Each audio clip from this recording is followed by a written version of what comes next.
Are you ready? Yes. Yes, indeed. John Peckman Podcast, Connecticut Valley School of Music and Dance, beautiful downtown Portland.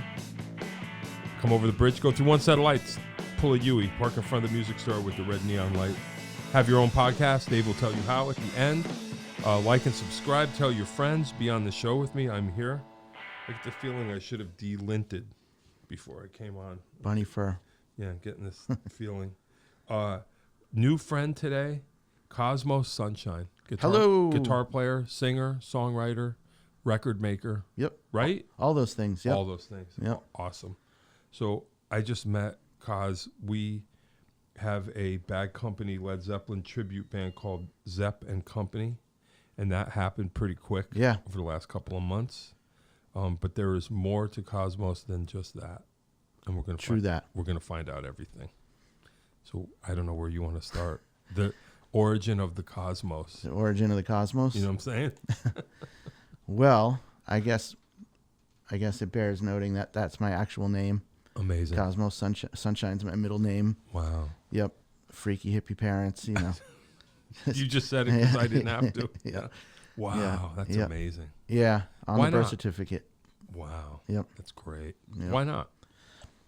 Hey, man. Yeah. Sure. I mean, it wasn't great to be like a youngster with the name Cosmos Sunshine, but as an adult rocker, it's been okay. It's perfect. Yeah. Yeah. You got to wonder. I'm sure that they wanted you to be a rocker with a name like that. Yeah. I mean, right? There was no pressure to, go into the trades or, doctor, lawyer. That was never really, discussed. Wow. Although, yeah, whatever. I mean, that could have been my way of rebelling, like a lot of kids. I'd give you the case. I'd put them on the case. Yeah. Let's see. Yeah. Wow. Yep. That's wild. Yeah. Are they still around? My mother is. Wow. Yeah, she lives in East Hampton. Is she still a crazy hippie? Yeah, I mean, she blends with the citizenry these days, but yeah, she's an eccentric. Wow, that's cool. She rehabilitates bats. Oh, nice. Yeah. Hey, that's kind of cool. Yeah, she's into biology, and bats are her field of expertise. That's kind of cool. I remember that happened one time. I had young nephews, and they were out playing in the yard, and there was a bat on the ground, which they don't usually. Yeah, you're not supposed to touch them. Right. Yeah. So they called the bat person. Could have been her. Maybe. Yeah. I wasn't there. This was in Wallingford. It was a dude. Oh, okay. But he came and took the bat. Yeah, she travels pretty far and wide when she gets the bat calls. Yeah, that's interesting. Yeah. Why not? So, if anybody has a bat in their house or sees it on the ground, right, hit John up, who'll hit me up, and I'll hit her up. Bats are people too. Yes. You know what I'm saying? Yep. I wonder why bats? Why not? But why? She's a writer of short fiction as well, and she has an origin story of the bat thing. Basically, she grew up in Brooklyn, and a bat flew into the apartment in Brooklyn and sent her mother off the deep end, who ran around the house trying to bat it with a broom. Yep. And I guess she was dazzled by the acrobatics and the. Why not? And she's kind of like also Wednesday Addams in disguise as well. She's a lot of kids go through a bat. Bats are cool. Every kid is. They're amazing. Yeah, going to check out a bat. I mean, I get to hold them and feed them and stuff. It's pretty trippy. Wow. Yeah. Yeah. What are they like? They're like, what animals are they like? Something with wings? Yeah. Yeah. They're surprisingly enough, I think, related closer to like raccoons and bears than they are. Yeah. People think they're like mice with wings. That's not the case at all. Yeah, right. I mean, millions and millions of years ago, they split off evolutionarily. Sure. But yeah. Yeah, that's like I have a rabbit. Like rabbits are not rodents; they're their own thing. Rabbits are more related to horses than anything else. They have the same digestion. No kidding. Yeah, it's weird. It's wow. weird. And then when you kind of put it together, you're like, it almost makes sense because they communicate with their ears. Yeah. Similar to the way a right. horse does. Yeah. It's weird. No, I never knew that. Strange. That's funny. Yeah. I had, as you know, I had bunnies too when I was a kid, but I knew they weren't rodents, but I just assumed they were some like parallel. Yeah. Whatever. Yeah. I think it's down to the teeth too. Yeah. Like they classify with the teeth. Yeah. They have the same jaw like structure here. Yeah. Like anyway, yeah, it's funny. Pretty cool. Bats are cool. Yeah, we need them. Oh yeah, You know, right? Yeah. Yeah, not to be feared. Better bats than mosquitoes. Right. You know. See what I'm saying? Yep. Yeah, it's pretty cool. So there you were, Cosmo Sunshine. Oh, where? In East Haddam. Oh, okay. Yeah, right on the Connecticut River. Okay. There was like this whole. So this is more your area. Yeah. This is definitely stomping grounds when I was that's a kid. cool. Yeah. Oh, all right. So you knew where this was, more or less. Funnily enough, it was a surprise to me when I drove up. But you know Portland. Oh like yeah, you're I know. in But the area. it's amazing that this place has been here for 20 years and I never really registered that it was. It's been there longer than that. Yeah. Yeah. Oh, that's cool. Yeah. Oh, yeah. Yeah. But I can say to my credit or my defense, like usually, the turn onto 66 Yeah, is where sure. I go. But Yeah. I've been down this way many times. Yeah, never. No one ever. That's why you got to go through the satellites. Right. No one ever exactly. does. They take the right at the light. Right, That's and it. They don't know what's beyond. Yeah.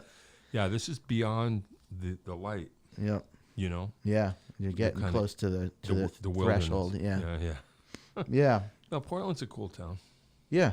I Yeah. mean, I didn't spend time in town here. I was always going through. I had friends in East Hampton that I would visit and hang out with, but yeah. So there was like these cottages along the Connecticut River right by the airport in East Haddam. Okay. Yeah, and it was kind of not really like a commune, but it was, a bunch of freaks living in cottages on the river. Yep. Back then. Mm-hmm. That's cool. Yeah.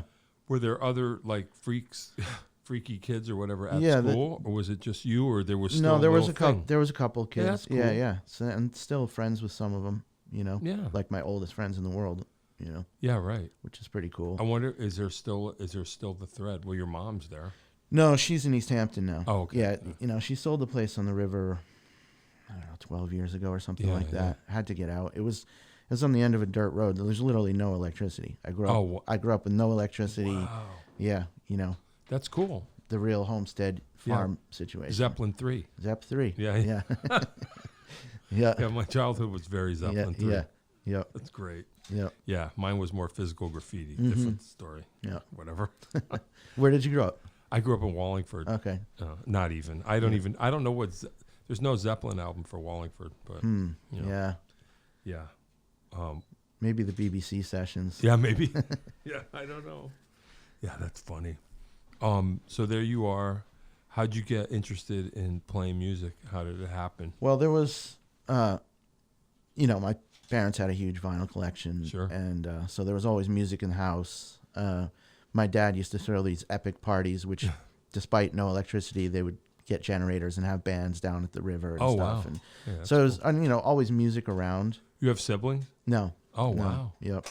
Wow. So, and my parents used to take me to see the Grateful Dead and the band and the Allman Brothers and stuff when I was. So you're like the little kid dancing around. I was Wow, that's I was great. at Watkins Glen. Wow. Yep. At 1 year old. That's wild. Yeah. My parents took me to Powder Ridge. That never happened. Oh yeah, that's cool. They were there to see Sly and the Family Yeah, Stone. nice. They were like, "Oh, we're going." Nice. And then that never happened. Yeah. Yeah. They're making a documentary about that. I heard. Yeah. Right. I mean, the police just basically kiboshed it, right? I think so. Yeah. I don't know the whole Yeah. story. Yeah, if anybody doesn't know, Powder Ridge, the ski area near here, like in Middlefield, back in right after Woodstock, like in '69, Yeah. they were going to have, it was going to be bigger than Woodstock. Yeah. And there's still posters around. Yeah. Of all the acts. It was pretty much Woodstock. I think after Woodstock, they got the hippie scare happened and they pulled the permits and the cops were like, Yep. Yep. not happening. But there were people. Yeah, my parents said they parked. It would be like '66 was like. Yeah. The Woodstock scene. We walked a mile, and, Yeah. waiting for Sly to show up, and there was nobody there. I think Melanie was the only person who played. Wow. Kudos to her. Yeah. That's funny. Yeah. Yeah, crazy. Yep. Watkins Glen, that's pretty heavy. That was like bigger than Woodstock, they say. Yeah. It was like 500,000 people there or something like that. That's crazy.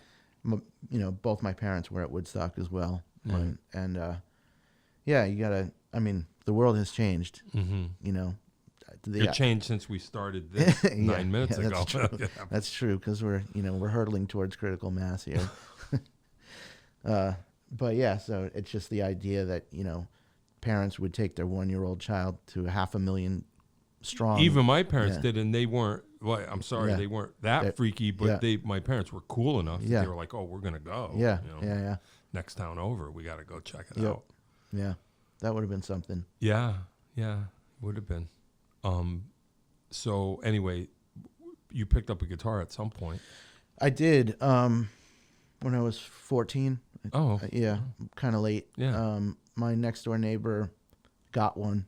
I don't know where it happened, but I just started messing around with it and discovered I had some aptitude for it, and basically traded him something for it. Yeah, right. Yeah. And then took lessons for a little while. Cool. And then just kind of made your own way. Yeah, I mean, most of my songwriting and everything came from just trying to play things by ear and failing. Oh, but being cool. like, yeah, this is kind of cool. It sounds like it's not the Rover, but it sounds something like it, Right. So did you even know? So you started writing right away. Wow, that's so cool. Yeah, that's really cool. It's like you're saying you're not even aware of songwriting. You're trying to do something else and getting distracted. Yeah, it's funny because I didn't understand song form even really. Like I was not cognizant of A section, B section, verse, chorus, whatever. Yeah. Although if I'd stopped to think about it, I'd know that was the chorus, because obviously the Beatles were like, Yeah, but they might not even been using the language for all the hell we know. Yeah. Who knows? Yeah, you never know. They might have been just fully telepathic. So you just said, I'm going to go this route. Yeah, like I did one gig. The first one I did was like the first year I was playing, and we did covers, and then the next year we did, I think, 3 songs that I'd written and plus some covers. Hey. So it was very much like right in that mode. Hey, that's cool though. Yeah. And you started singing right away? No, I was never a singer. Wow. I basically started singing because my band that I was in the 90s that had some fairly legitimate success imploded. I had a partner who was a singer, an amazing singer and frontman. And in my mind, I was going to be Jimmy Page and he was Robert Plant, that's how it was going to be. Sure. My mom was always like, "You got to sing." I was like, "No, Mom." Yeah, I don't need to. Yeah. But I did. So eventually when that came to a fiery end, I had a ton of songs. And the band had been touring relentlessly, but we got to the point where we weren't really rehearsing at all. Yeah. So I just had this backlog of tunes, didn't really know how to sing. So I retreated to Connecticut for a while and started just hitting open mics.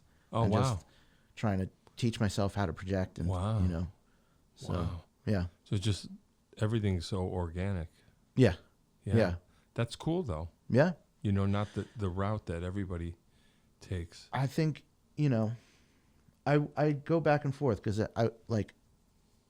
I sometimes wish there had been like a piano in the house, or an instruments and things like that.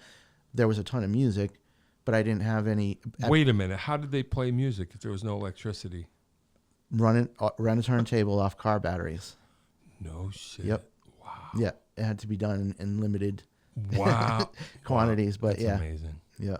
Wow. Yep. So it was like, it's music time. Pull the car up to the window. Right. Wow. Pretty much. Yeah, we had you parked a vehicle right next to the side of the house, and there were cables that ran out of the house to. That's wild. Yep. That's really wild. Yep. That's cool. I have a gramophone.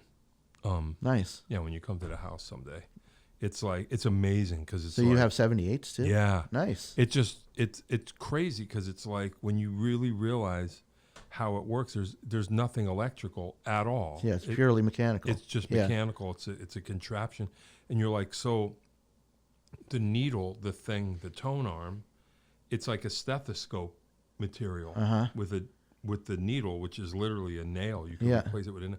So you're like, and then it goes through a tube, and there's like a scoop to amplify it. And you go, so this is basically just a microphone in reverse. Right. So whatever transducer, they played into the microphone, cut into the groove, and then you're just reversing the process. Yeah. Like 1-to-1. And it's pure acoustic purely acoustic. There's Yeah. no electric Crazy. amplification. Right. Really cool. Yeah, it's nuts. Yeah, I got it for like $100. Nice. At a garage. And it was in Sale. working order and everything? Yeah. Cool. Yeah. So it's Wow. like, I'll have that.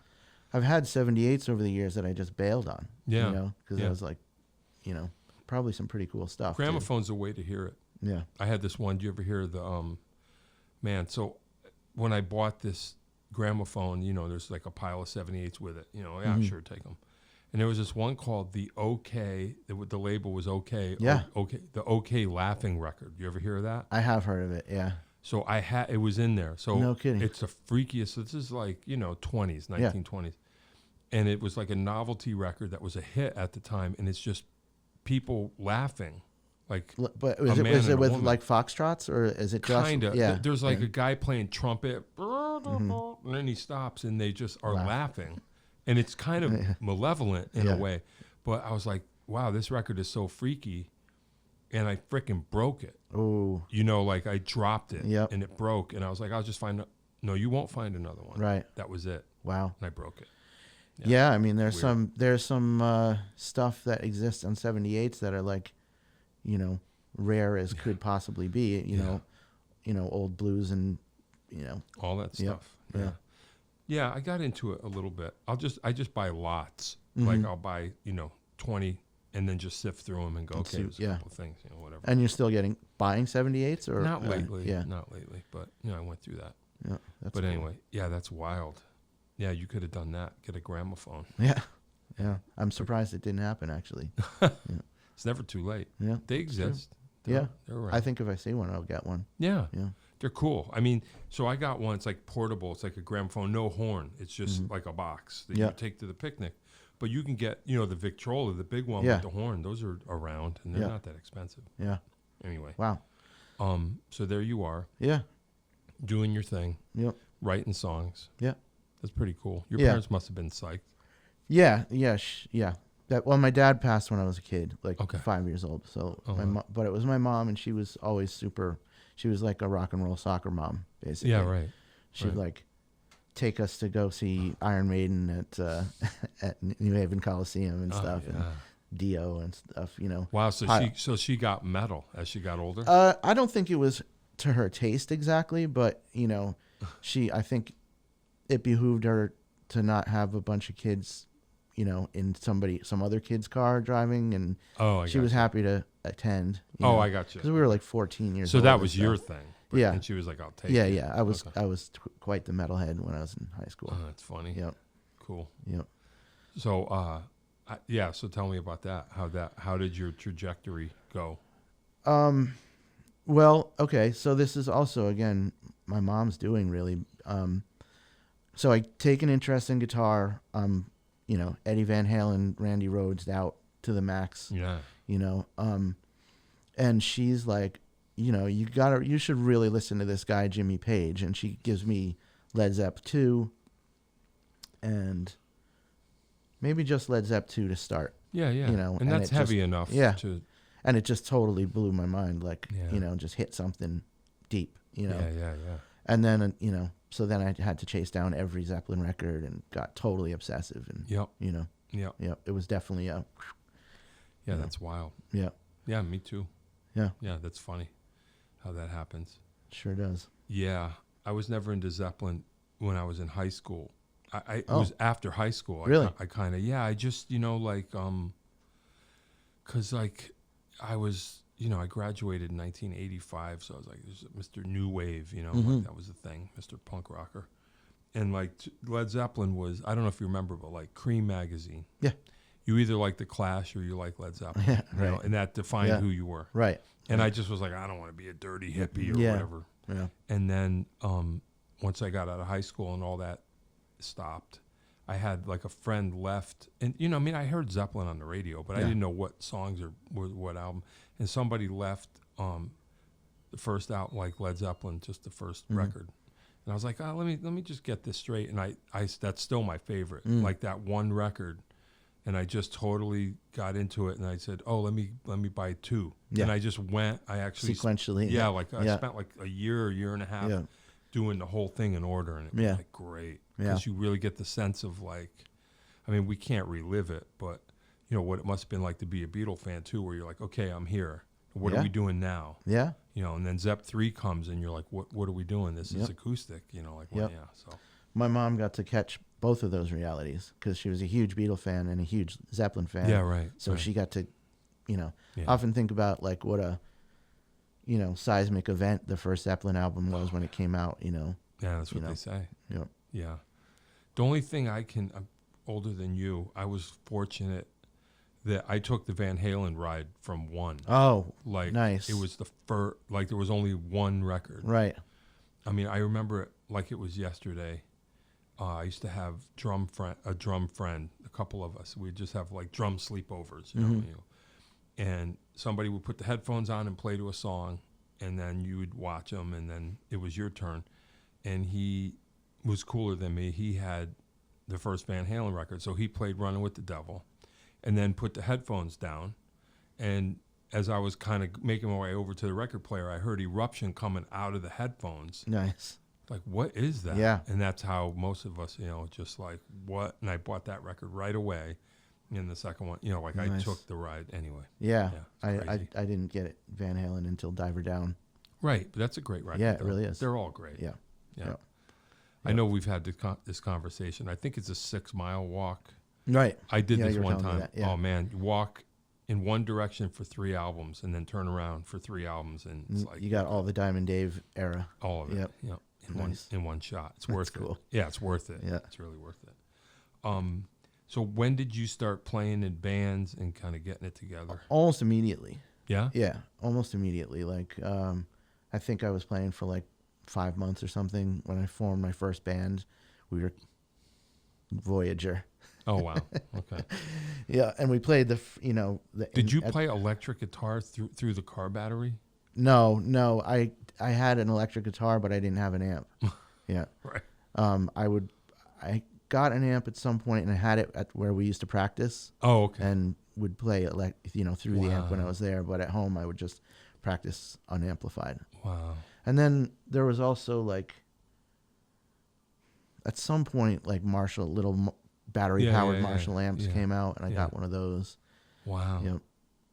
And my grandmother, who was also really supportive, helped me get a good amp at a certain point, and that used to live at her house, and then we eventually would go over there and rehearse at her place too. Gotcha. So. Wow.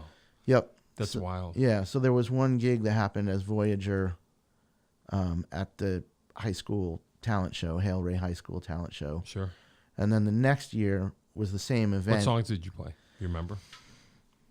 I think we did Sunshine of Your Love. I remember course. that. We did. Ain't Talking About Love. No. Rockin' Me, Steve Miller. Sure. Rockin' Me Baby. Yep.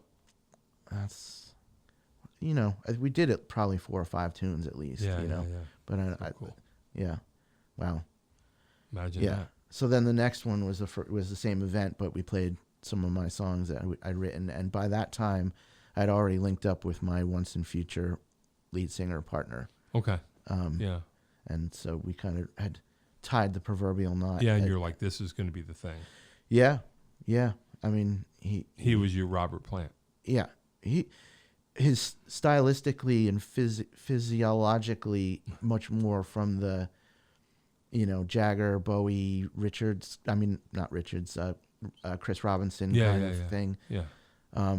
But we used to hate it when we'd get compared to the Black Crowes because we were like, we're at the same time, Oh, right. Like the Black Crowes album came out and we right. were already doing our thing. Right, I know. So it used to piss me off. Right. Get Yeah. Yeah. But so we went through that whole process and kept playing through high school, and then I split for New York, and he followed me, and Okay. And what prompted that? a buddy, the other guitar player in the band, moved to Manhattan to take one of the recording engineer courses at Audio Institute or something like that. Yeah. And he was moving from one apartment to another. I had gone and done a summer program at Berkeley and 1 semester. And when the semester was over, I was already bringing my band to Boston, and we'd go down and play CBGBs on the weekends and stuff like that.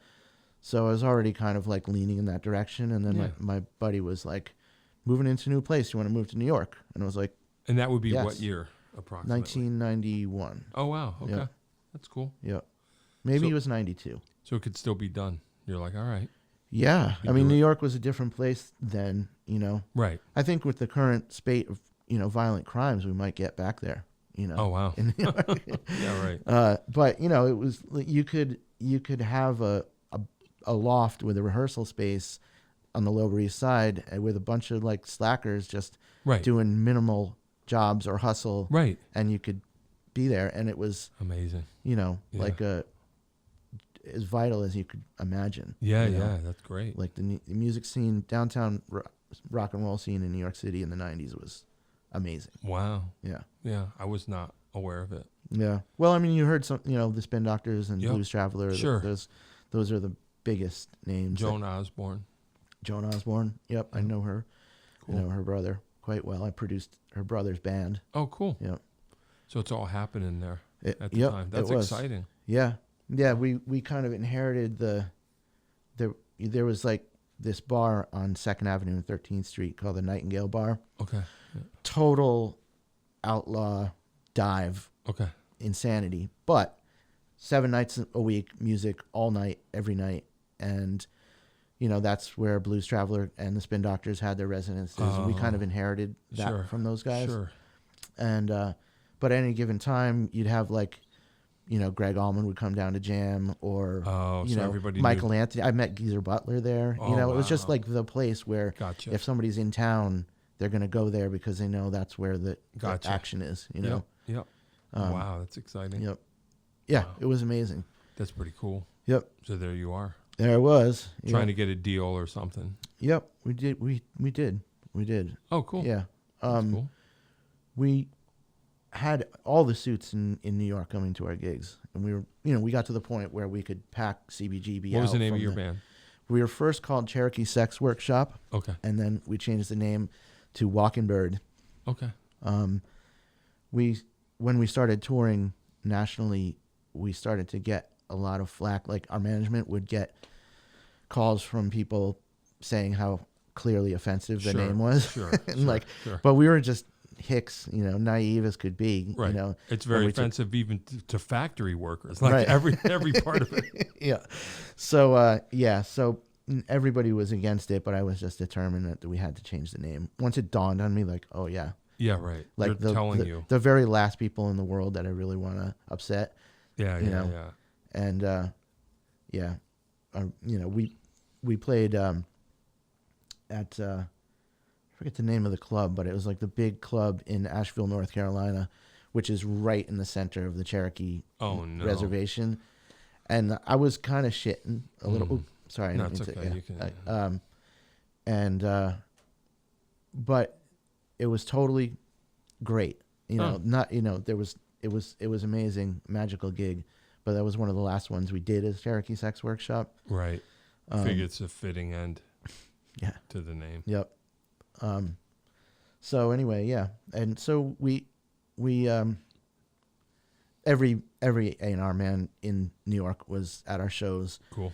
But the timing was a little weird because, Kurt Cobain had just died. I think Lane Staley was maybe already gone, but Okay. the drug situation had Yep. gotten very out of control. Yep.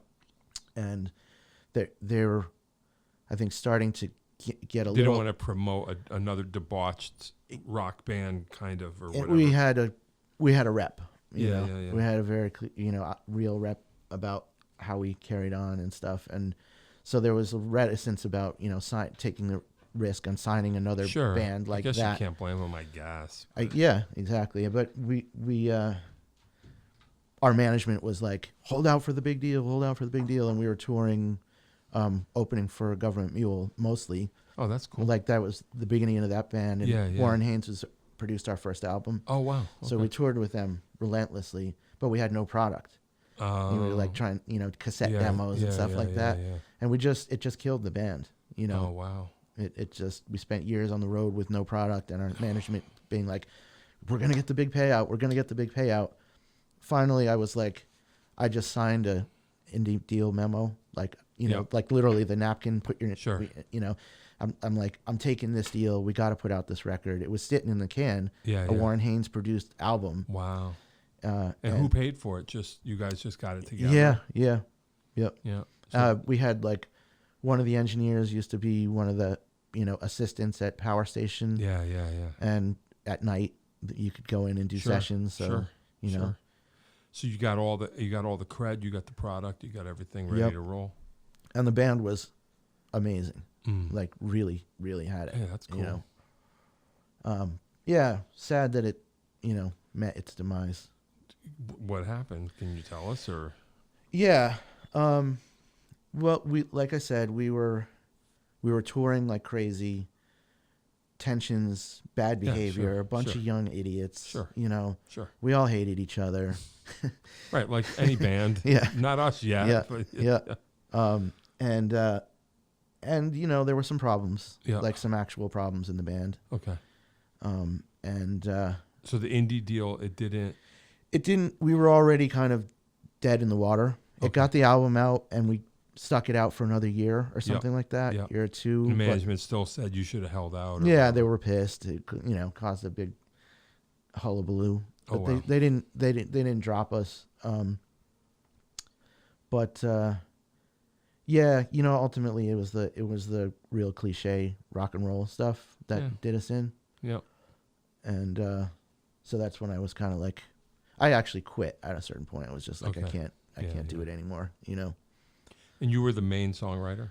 Yep. So it was like you. Yeah. Pretty much. Yeah, I was the band leader, Yeah, yeah, songwriter. yeah. So when I pulled the plug was pulled. Wow. You know. It's interesting. Yeah. And then so there you are down there, no band, nothing going on. Yeah, so I got a job at a really, at that time, famous recording studio in Brooklyn called Coyote Studios. Okay. And that's when I started to get more, you know, get myself into production. Yeah. I was well focused in that way when we were working on our records as well. But, okay.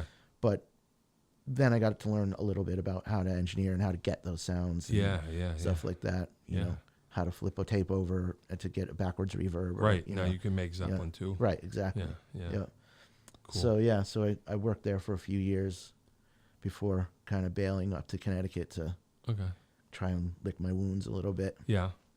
Is that kind of what it felt like, or you just were like, I got to get back? Yeah, I actually I didn't. I was unwilling. I didn't really want to move back to Connecticut. It was actually my wife was like, we have to leave New York City. Oh, And wow. I was like, Okay. she was like, I want to move to Portland, Maine. This is my ex-wife, by the way, Okay. not my current one. Okay. I want to move to Portland, Maine. I was like, no, that's too far away. Let's just move to Connecticut. Oh, You know? wow. So we moved to Connecticut, and Okay.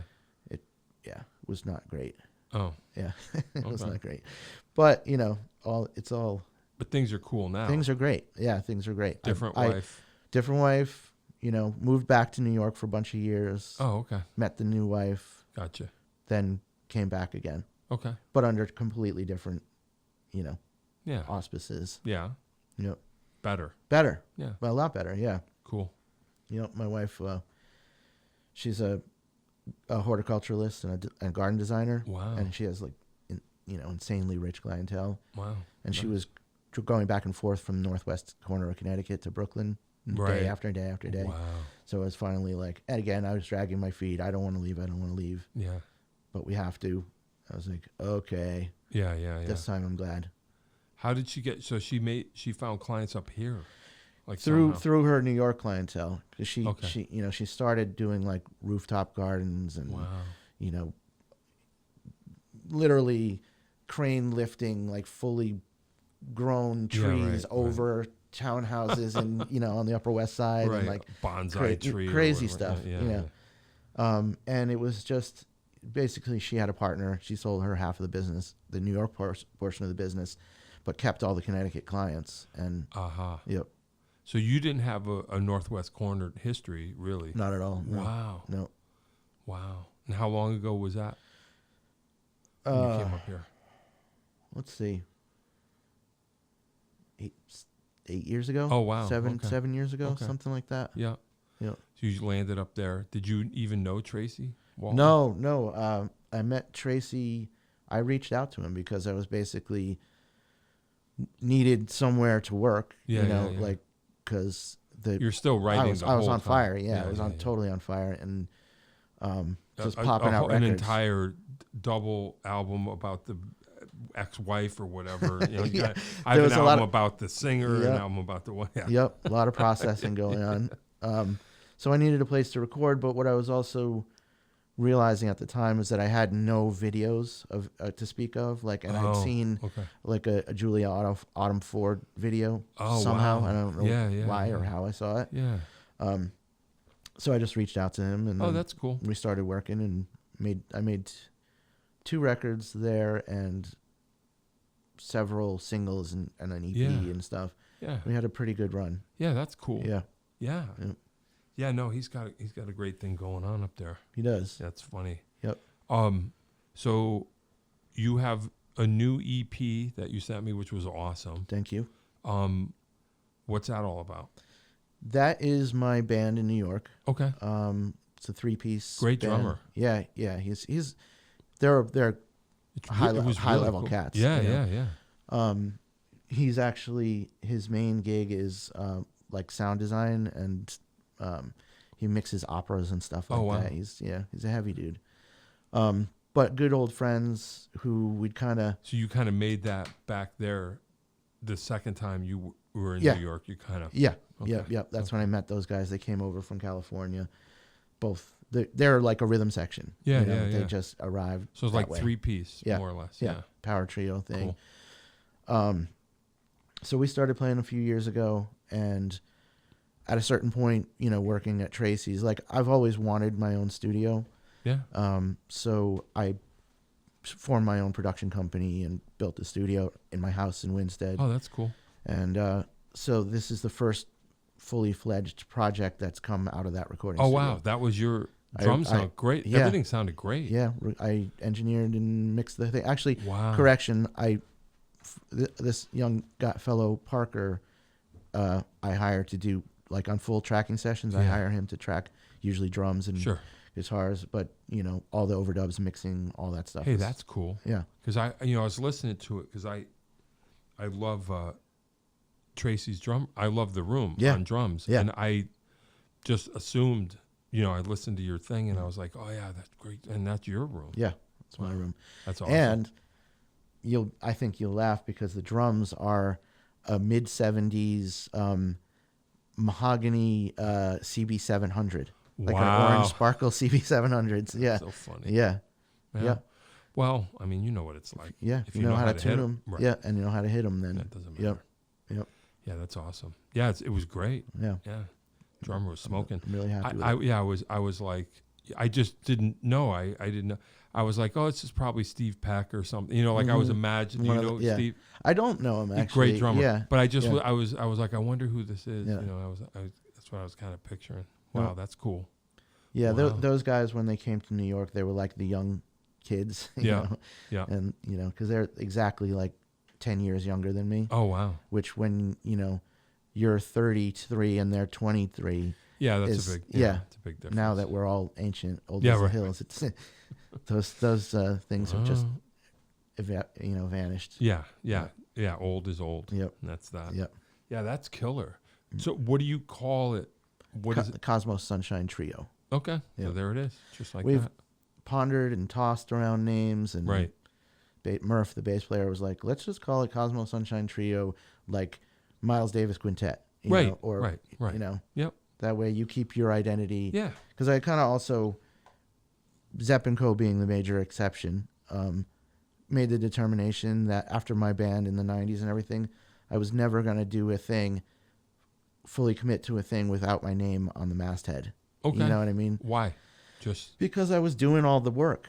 You know, gotcha. I was always doing all the work, writing all the songs, making all the connections, forging ahead. You know, when it's going to be my name on it. Yeah. Yeah, that's cool. Yep. Cool. And then Zepp & Co. How you feel about all that? I mean, I love it. It's man. cool, right? Yeah, I love it. Yeah. It's kicked me in the ass a little bit, which was me good, too. and I needed it. You know. Yep. I was kind of already thinking like, I might want to just join a cover band and do, you know, just up my game as a guitar player. Right. And I wasn't envisioning this particular thing, But at least it's something that I love. Yeah, Yeah, right. Me yeah, too. yeah. I kind of, when Yeah. Tracy, and I was like, just challenging enough for, like, if it were easy, I probably wouldn't do it. Right. You know what I mean? But I was like, oh, I bet you I could figure out how to do this and make it work. And it's still a work in progress. I don't Yeah. feel like, oh, that's it. Yeah. But I'm like, oh yeah, okay, this is cool because it keeps my head in the game. Yep. Because and John Bonham's not my lane. Right. It's becoming. Bunny Carlos is your lane. Bunny Carlos is my lane. But I love Led Zeppelin. Yeah. I just never considered myself that kind of drummer. But why not? Yeah. I'm just like, okay, let me see if I can figure this out. Yeah. Playing the right drums helped. Play those big drums. I was like, oh, this. It makes more so weird. Yeah. But it was the thing. As soon as you brought them in to rehearsal, we were like, yeah. There it is. Yeah. Yeah. So Yeah, for fun. me, I never really, I would do sporadic covers in all of my bands, but I never really was in a complete cover band. And But now we're up and running. Now Yeah. you don't have to devote your whole, because like you, well, actually, everybody except me has an original project too. So even Zeppelin Company, it's not like we're just trying to cash in like it's some party band or a tribute band. It's like everybody's been slugging it out, like you say. And it's a tribute. It's a tribute band in the loosest sense of the word too. Right. In that. Yeah, it's not a wig gig. No, like I know some of the guys in that band. Joe Russo's almost dead. I don't know if you're familiar. No. All really, really high level players, guys that like the bass players from Ween. Okay. Dave, the bass player, drummer Joe Russo has played with various Grateful Dead offshoot things. All, and none of them are deadheads. Yeah. But they started doing this, heavily improv Grateful Dead thing, which is like a tribute thing, but they're just owning the material. Right. It's kind of like us. We're doing the spirit of the thing. Yeah, exactly. And our version of the spirit. Yeah. Which is, again, I think if it was anything other than that, I wouldn't really be interested. Right. Well, I'm the same way. Like if someone's I'm not doing it for the money. If they're like, hey, it's a Jimmy Buffett tribute. I don't like Jimmy Buffett. I'd be like, no. But Zeppelin, it's like, oh, yeah. Let's do this. And also we do have the easy out because it's Zeppelin, and as Tracy's fond of saying, we do Bad Company and Zeppelin, so there's no temptation to try and strap on the dragon pants or don a blonde wig. Right. Yeah. Like well, that's why I like the gig too, because when it gets too serious, you can just do a Bad Company song, which is great. Yes. Instead of pretending that you invented the violin bow thing. When That's funny. No, I wonder if I'll ever end up doing that. Oh boy. I did it when I was a kid. Like at those early gigs, I was what was I going to say? But the thing was, it's interesting being a lifelong Zepp fanatic, but never having like set my mind to it. I was like, this shit is demanding. Right. It's really, especially, the stuff that's, because it's so layered. And How you gonna? Yeah. But it's just been great. Yeah. Honestly, really enjoyed it. Yeah, me Came too. along right at the right time for me. Yeah, me too. Actually, yeah, it's kind of cool. Yeah. Must be why it's working. We're all kind of like, okay. Yeah. And I was I was aware of it happening and stuff like that. I was kind of keeping tabs on it. I was going to come to the show. Oh, really? I was going to go anyway, Yeah. Because Tracy and I are good friends. Yeah. We'd come over to each other's places for dinners and stuff like that. Yeah. So. Yeah. Killer. Yeah. We're speaking about On Deck's Sound Studio in Litchfield, Connecticut. Yep. Tracy Walton. Oh, yeah. Yep. Gets things done. He does. Hilarious. He's the Don. Yeah, he kind of is. He knows everybody. Yeah, he does. He's been here. Yeah. On the show pretty early on. Right on. Yep. Got to get him back in here again. Yeah. I did a scan of the various guests, and of course Bernard Purdy jumped out. You have to tell me, I read something, maybe you were talking about your vinyl compilations that you're compiling in your mind. Sure. Always. You played with Danny Korchmar? I did. How did that happen? Oh boy. All right. So do you know Jim Chapdelaine? I know the name. I don't know. Okay. him. So he, producer, I made a bunch of records for him up like West Hartford. Mm-hmm. And he's great. He's one of my number one people. Cool. And we were kind of on a roll. I made a record for a woman called Dana Pomfret. Mm-hmm. Great. Really, really cool. And she called me. I think she knew Danny through. She was married to Jeff Pivar at one okay. point. Yeah. So there was in that mix somewhere. Mm-hmm. And Danny Cooch, he had a school age kid, a child who moved up here to like Windsor. So he was here for her, and then wanted to play some gigs. Yeah. And he luckily asked her who's good around here. Who do I call? Yep. And she was like, call this dude. Nice. And so she called me one day and said, "Do you know who Danny Korchmar is?" And I said, "Yes, I do." Mm-hmm. What? And she goes, "Well, he lives up here, and he was asking about drummers, and I gave him your number." It's like, oh, Nice. okay. And then sure enough, he just called. That's great. Yeah, it was really cool. I could talk about it forever. It was wild. It was really wild. The first time, so we would just like chat on the phone and talk about this and that. And he had Tim McDonald. Do you know Tim? Great singer, great player, just great everything. And he's like, I got Tim McDonald on board. We're not settled on a bass player, and we would just be talking and talking. He had a rehearsal spot, and one day we were talking on the phone, and he just goes, "What are you doing?" I said, "Nothing." He goes, "You want to meet me up here at the rehearsal spot? I got to hear you play." He goes, we're getting along. He goes, I just got to make sure you're the guy. Right. Okay. So I just hopped in my car and went up. It was just me and him. He goes, "It was just me and you play." Yeah. And I don't know if you've ever had this experience, but for whatever reason, I grew up playing to a lot of records, but I grew up playing to a lot of records he played on. Sure. There was a slice in there of that whole Asylum Records, that whole thing. Yeah. And like, for whatever reason, we immediately started playing. It was just like that. And I was like, okay. And he's like, "Yep, you're the drummer. We're done." That's awesome. Yeah. And, how do you explain it? Like, well, I know how to play with you because I've played with you before on record. Yeah, right. Like, I understand the sensibility of what to do, what not to do. Yep. And not to talk about Danny too much, but the thing that struck me, if you don't know him, so I didn't. Then I went back and realized, oh, that's that guy. Like, Waddy's the guy with the hair. Right. And, Yeah. He's a real gunslinger. Right. Waddy, right. And I was like, which one's Danny? And I'm like, oh yeah, okay, that's this guy. And then I thought, when I started playing with him, I figured he would, just in my mind of just observing through the peephole of records that he's going to be the slick LA guy.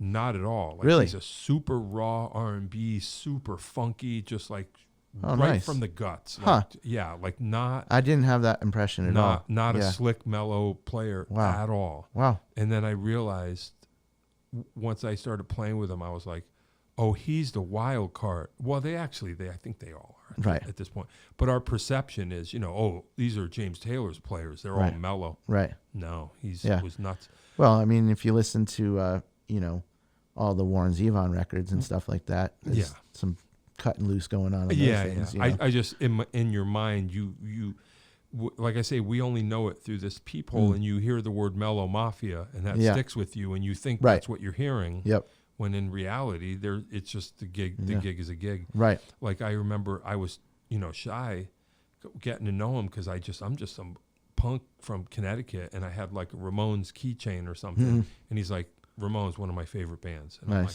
thinking, how is he even aware? And he told me the whole story. He's like, he went with Linda Ronstadt to see the Ramones. Yeah, nice. And he just was like, "We're done. This is the thing." And and he was friends with Keltner, who was involved with End of the Century, the Phil Spector sessions. Like he said, back then you would just bounce around, right? And whoever was making records, and that's when he kind of was hanging out with them, and he was like, "This is cool." That's so anyway, awesome. But he's a way. I guess it's not surprising, but like really cool, like a cool dude, just a monster player, but not as slick as you would think. Right. And I realized, he's the slice of kind of like, anyway. It's amazing. A lot of like heavy cats have found their way to Connecticut. Yeah. Yeah, it does. I like a really high percentage. It's yeah. Don't know. I guess it's just the proximity to New York or whatever it is. Yeah. Yep. Because like Spinoza goes over to Tracy's to, So weird. That dude's resume is crazy. Yeah. And I've known people that got the Paul Simon gig because he lived down there. And, right. It's all like that. One last thing I thought was amazing about Danny was like, so Tim McDonald he's also a monster. I would say that when we had the band together, like Tim is a little bit more polished. Mm-hmm. So Danny would take the edge. Yeah. So he would be like the more rock player, Mm-hmm. and Tim would play more like you would imagine Danny would. And then, so anyway, I played with him for almost 10 years, just around here, and, wound up playing the Iridium a few times, Right. Yeah. kind of. Mm-hmm. And then he moved back to L.A., Yep. and I was devastated. Yeah. There goes that. Yeah. And then when he hooked up, they all hooked up again and made the immediate family, with Russ Kunkel and Yeah. Lee Sklar and everything. The Cats. Right, the Yeah. Cats. Yeah. And I went to see him, and it was amazing Nice. because I think in the grand scheme of things, Waddy is more rock, Yeah. and Danny immediately went where the other guy wasn't. Right. And Yeah. I'm just like, this is why. Yep. This is why. Right. Anyway, Yeah. I talked about myself. But I was like, this is why he's that guy, because he knows instinctively how to counter himself to any situation. Yeah. You're like, that's why you're... That's what makes a good session player. You know? Yeah. Anyway. Yeah. But that's how that happened. You asked. Yep. And it was great. No, I'm it very was, curious. Yeah, it was really, he was a great guy. Did an awful lot for me. So Yeah. it was experience of a lifetime. Yeah. I'm a mega fan of those records. You know, that stuff is just, Well, you know what's funny? And then I got to stop. But after knowing him for many years, playing with him for like 10 years or something, you get to know his playing inside now. And now it's like, I'll hear, because like I put on 70s music for the Bird. We have a Bird at home. Nice. We put on like, 70s channel. And I'll hear like a Jackson Browne or a Carole King song, and very clearly, like things that I've heard my whole life, I'll go, oh, that's Danny. Yeah. I recognize the, but Nice. I never knew, never paid attention. So wow. anyway, yeah. That's super cool. Yeah, it was really cool. It was great. And not to mention, like, when you play gigs with him, like, people would show up. Like, we played on Martha's Vineyard, like, Bill Murray's there. Just like, oh, this is hilarious. Like, all of a sudden, you're in this other realm. Yeah. It was funny. It was really funny. It was totally cool. Anyway. Been wondering if I would ever bump into Bill Murray. That, that's like one of those bucket list. Like, it actually happened. Yeah.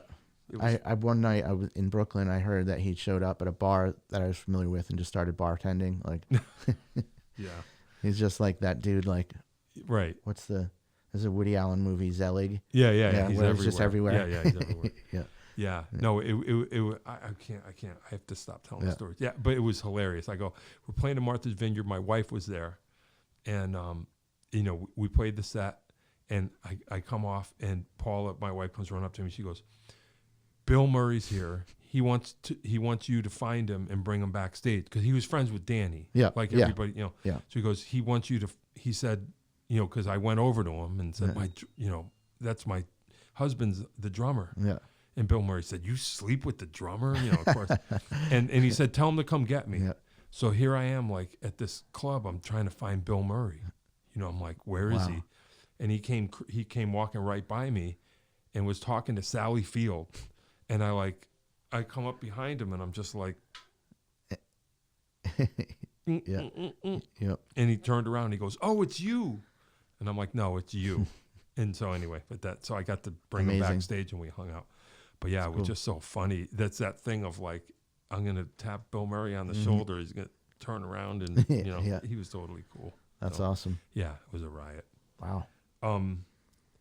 Oh, okay. Wrap up questions. Okay. Is there anything we didn't cover that you want to talk about? I talked about myself too much. No, I mean, we're getting to know you. No, I know. But no, I mean, that's it. Got this record coming. Is the EP coming out? What's it called? Going to be called? It's called Ankle Deep in the Bog. Okay. Emission 1. Oh. Because there's going to be 2 more coming. Gotcha. A trilogy. Yeah. A trio of songs by a trio of guys on a trio of EPs. Gotcha.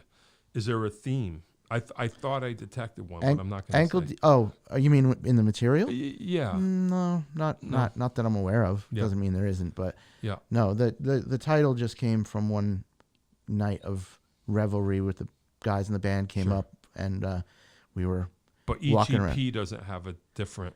No, it's the cover art's gonna be the same, just with different color washes. Gotcha.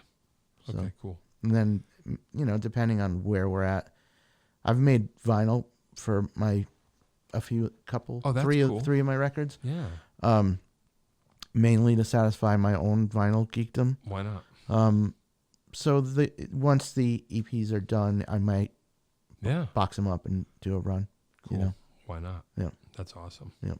All right. I mean, what's the old joke? Instead of a million seller, I've got a million in the cellar. Yeah. Oh, I never heard that one.